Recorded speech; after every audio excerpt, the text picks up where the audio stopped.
Mnakumbuka tarehe 30 Aprili mwaka huu wa 2026, Jeshi la Polisi Kanda Maalum ya Dar es Salaam lilianza uchunguzi wa kina wa mauaji ya mtu aliyejulikana kwa jina la James Rogers Temba, aliyekuwa mwanafunzi wa mwaka wa pili katika chuo cha usimamizi wa fedha maarufu kama IFM ambacho kipo hapa jijini Dar es Salaam.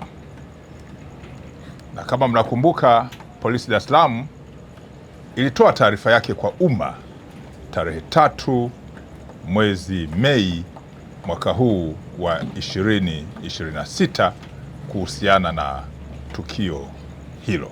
Leo tarehe 13 mwezi wa 5 mwaka huu wa 2026, napenda tena kuwajulisha kuwa baada ya upelelezi wa kina, na nikisema upelelezi wa kina ninamaanisha upelelezi wa kitaalamu ambao unahusisha pia mamlaka zingine za kisayansi. Kwa hiyo baada ya upelelezi wa kina kufanyika, sehemu ya kichwa kilichokosekana katika kiwiliwili cha mwili wa James Rogers Temba kimepatikana huko eneo la Kitunda Kibeberu katika wilaya ya Ilala jijini Dar es Salaam. Sehemu ya kichwa hiki kimekutwa kikiwa kimefukiwa ardhini na waliotekeleza uhalifu ule. Jumla ya watuhumiwa 5 wanashikiliwa, akiwemo mtu mwingine, ukiacha wale ambao niliwapa taarifa zake tarehe 3 mwezi wa 5 mwaka huu. Leo tarehe 13 ameongezeka mtuhumiwa mwingine ambaye amefahamika kwa jina la Saidi Ali au maarufu kama Side. Huyu ni Mzigua mwenye umri wa miaka 31 ambaye ni mganga wa kienyeji ambaye anakaa eneo hilo la Kibeberu, Kitunda, Ilala hapa jijini Dar es Salaam.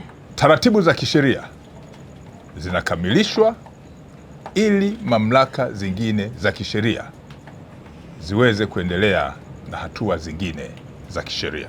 Jeshi la Polisi Kanda Maalum ya Dar es Salaam linaendelea kuwashukuru kwa dhati wananchi na mamlaka zingine za kisheria za uchunguzi wa kisayansi.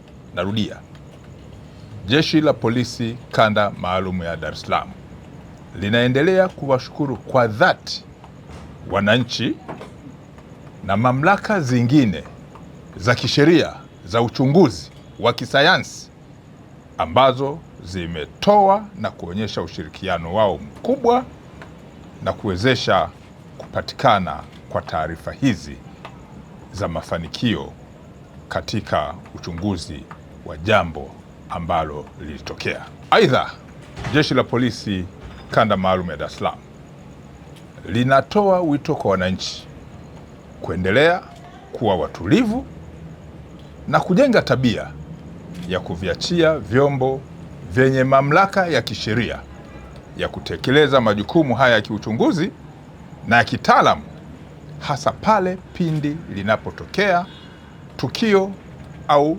tatizo, na kuwaomba kuacha tabia ya kutoa taarifa za upotoshaji zenye lengo la kuchelewesha upelelezi na kuzua taharuki.